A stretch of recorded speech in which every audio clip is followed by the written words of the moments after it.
Hello, my students and readers. Today, I am going to teach you figures of speech. I have already taught you some figures of speech. The next is personification. Personification. Hindi में कहेंगे बच्चों मानवीयकरण। जब कहते हैं कि किसी भी non living things को हम लिविंग थिंग्स मान लेते हैं तो उसे हम पर्सनिफिकेशन, मतलब कहने का तात्पर्य है कि जब कोई भी चीज बेजानदार चीज को हम जानदार मान लेते हैं। इसका डेफिनेशन ध्यान से देखिए। व्हेन लाइफलेस थिंग्स, जब बेजानदार चीजें आर ट्रीटेड, उनको हम व्यवहार में लाते हैं या ट्रीट करते हैं उनको एज इफ मानो कि दे वर ह्यूमन बींग्स।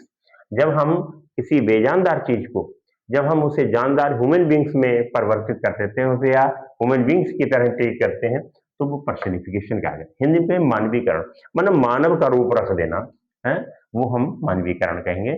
जब किसी चीज को, जैसे मानव कोई काम करता है लिविंग थिंग्स के रूप में, उसी तरीके से जब कोई मतलब डेड चीज होती है, जब कोई नॉन लिविंग थिंग्स होती है और वो मानव की तरह काम करती है लाइक ए ह्यूमन बींग्स, तो it is called personification. This is called personification. Example, death lays his icy hands on Kings.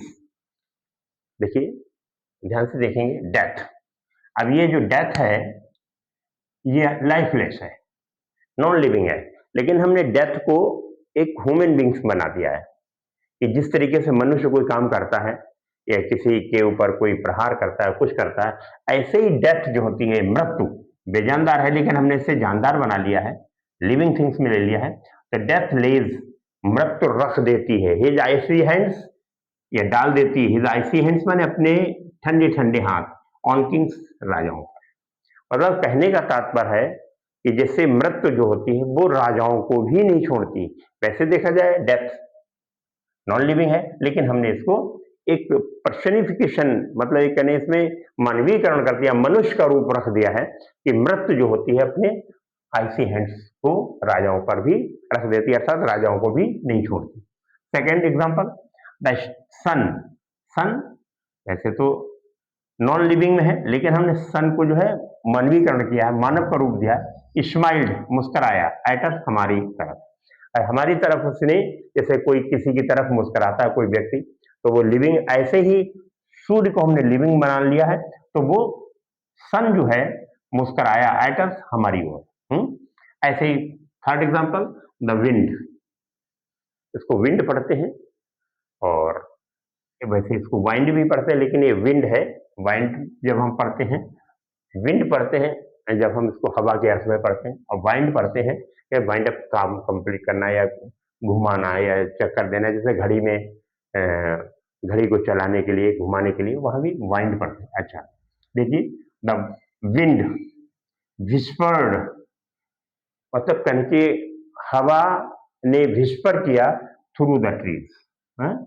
केवल कहने का तात्पर्य यह है बच्चों कि विंड को हमने जो है एक तरीके से, जैसे कोई विस्पर करता है, कोई कानाफूसी करता है, इस तरीके से जंगलों से होती हुई हवा कुछ कानाफूसी कर रही है या बह रही है, बहने के अर्थ में, लेकिन यहाँ पे हवा उस तरीके से कानों में ध्वनि दे रही है जैसे कोई व्यक्ति किसी को कानाफूसी करता है। तो यहाँ विंड को हमने पर्सनिफाई किया है।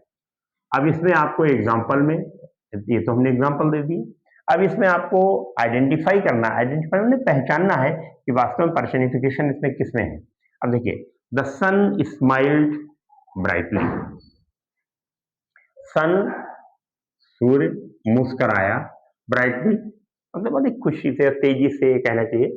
तो यहाँ पर हमने सन को पर्सनिफाई किया, तो इसमें आप लिखेंगे एस, पर्सनिफिकेशन है इसमें, सन को हमने पर्सनिफाई कर दिया। ऐसे ही the book is on the table.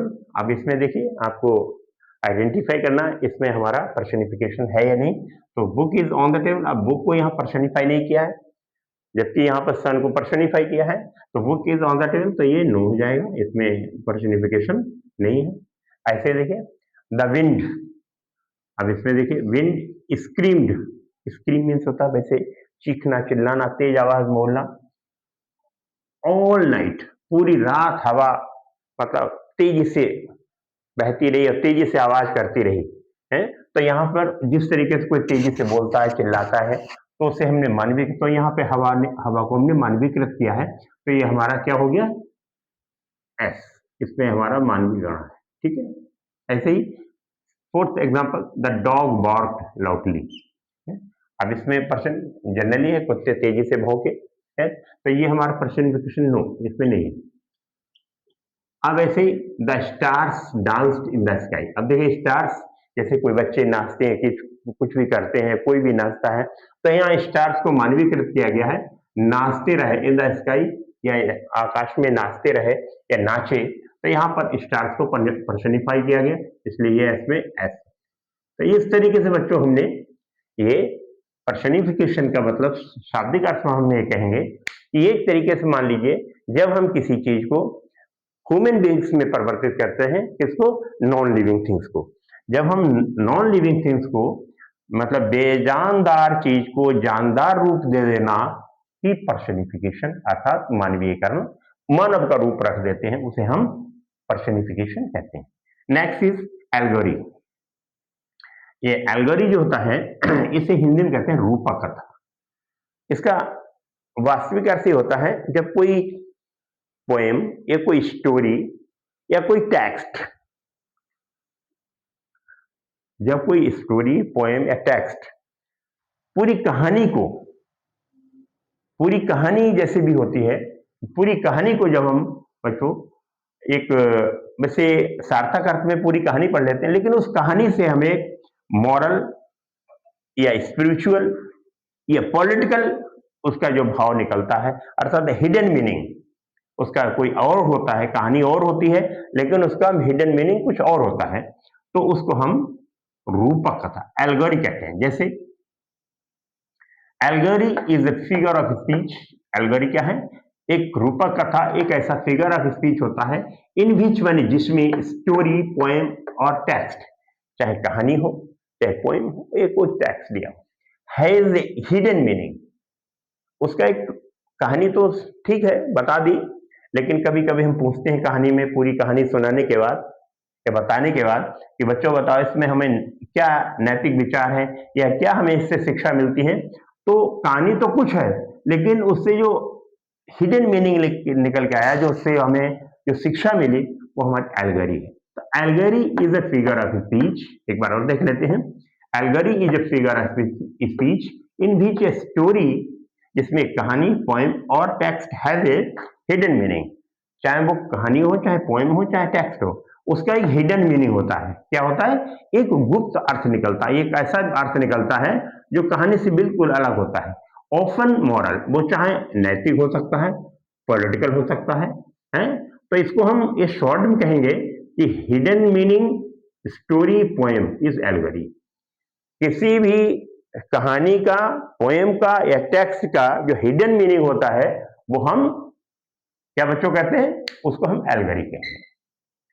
Example, the tortoise, वैसे से टॉर्टस भी पढ़ते हैं बच्चों, the tortoise and the horse hare, the tortoise and the hair.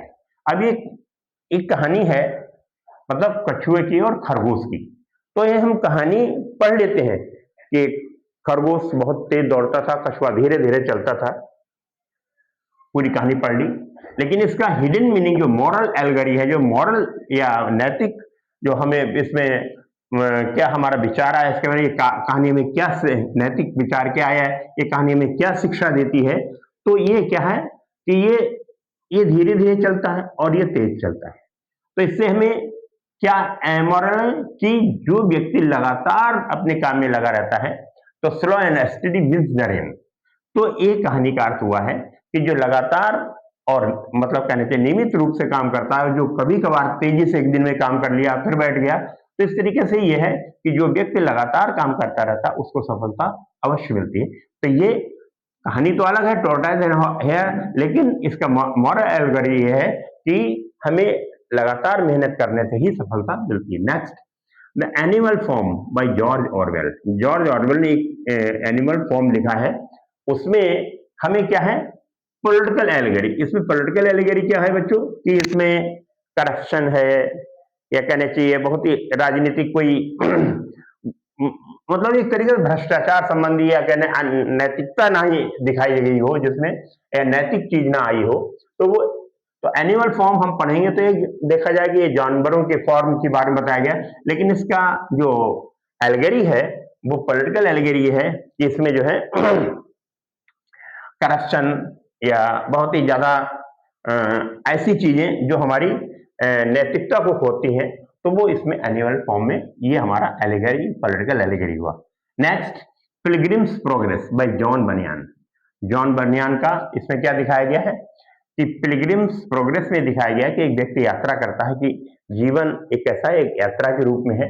तो ये हमें ये स्पिरिचुअल एलिगरी क्या है कि व्यक्ति यात्रा तो कर रहा है, पिलग्रिम्स प्रोग्रेस में बताया गया कि सभी लोग यात्रा पे निकलते हैं, हैं? लेकिन इसका जो भाव है, इसका जो स्पिरिचुअल भाव है, आध्यात्मिक जो एलिगरी है, इसमें स्पिरिचुअल एलिगरी दिखाई है। इसमें क्या है कि कि व्यक्ति का जीवन जो है पूरे जीवन भर वो जो है अपना उसकी एक यात्रा जो है एक स्पिरिचुअल एलिगरी में ये देखा है कि आध्यात्मिक यात्रा है उसकी, कि जीवन भर अपनी यात्रा वो करता रहता है। नेक्स्ट, अ पर्सन नहीं, a person is walking in darkness. थोड़ा ये भी एग्जांपल देख लीजिए बच्चों।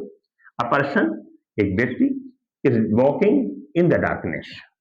अब ये विद स्मॉल लैंप, एक छोटी लैंप लेकर के व्यक्ति घूम रहा, तो इसका तो एक सार्थक मीनिंग हुआ, ये लिटरल मीनिंग ये हुआ कि एक व्यक्ति एक लैंप लेकर के चला। लेकिन इसका हमें जब हम एलिगरी देखेंगे तो इसमें होप एंड गाइडेंस दिखाया इन लाइफ। चल तो रहा है लेकिन आगे बढ़ रहा है, लेकिन उसके इसमें क्या दिखा है कि एक आशा है, एक गाइडेंस, एक मार्ग प्रशस्त हो रहा है कि उसकी आशा है कि हमें वो अपने जीवन में सफलता मिलेगी। तो अंधेरे में कहने का तात्पर्य है कि उसे अंधेरे का मतलब यह है कि पता नहीं आगे क्या होगा क्या नहीं, लेकिन एक आशा की किरण है उसके अंदर कि वो इस चीज को। तो ये हमारी एल्गरी क्या हुई, होप एंड गाइडेंस, कि जीवन में हमें अपनी आशा लेके चल रहे हैं। तो यहाँ पर अंधेरे का तात्पर्य है एक तरीके से बहुत ही प्रॉब्लम्स या कहना चाहिए बहुत ही परेशानियां, तो आशा की किरण लेके चलता है। तो ये हमारा होप एंड गाइडेंस है in life. Next, A plant grows slowly in the storm. A plant, एक पौधा, ग्रोज, उगता है, स्लोली, धीरे धीरे, इन स्टॉर्म, तूफानों से लड़ता हुआ, एक अनेक प्रकार के झंझावात आते हैं और वो पौधा बड़ा होता है। तो कहने का तात्पर्य है, इसका एल्गेरी क्या है, इसका एल्गेरी यही है कि ये कोई भी व्यक्ति है अनेक प्रकार के कष्टों को सह करके जब आगे बढ़ता है, तो यहाँ पर स्टॉर्म मतलब अनेक प्रकार की उसे जिम्मेदारियों से गुजरना पड़ता है, अनेक प्रकार के कष्टों से गुजरना पड़ता है, तो एक नैतिक उसकी जिम्मेदारी हो जाती। तो पौधा, यहाँ पौधे का बात दी है, तो उसी तरीके से मनुष्य का भी मान लीजिए कि एक मनुष्य जो होता है अनेक प्रकार के परेशानियों से गुजरता है और जीवन को जीता है। तो ऐसे ही एक पौधा जब बड़ा जब होता है, जब वो अनेक प्रकार के तूफानों से, अनेक प्रकार की परेशानियों से आगे बढ़ करके वो बड़ा होता है। तो यही हमारा एक एल्गेरी है। तो इसको आप लोग बहुत ध्यान से, थोड़ा सा कठिन नहीं है, लेकिन थोड़ा सा ऐसा है कि यदि आप इसे रिवाइज करते रहेंगे हैं, तो आपको समझ में आएगा कि आज हमने आपको दो लेके चले हैं।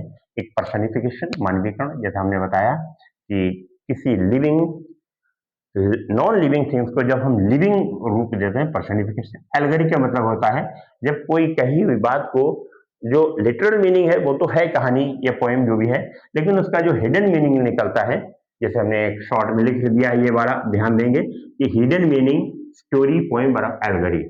किसी भी कहानी, पोएम या टेक्स्ट का जो हिडन मीनिंग निकल जाता है वो एल्गेरी होता है। तो आप लोग जो है इस चीज को बहुत ध्यान से, और फिर भी हम बता रहे हैं फिर से दोबारा कि इसको आप स्किप मत करें।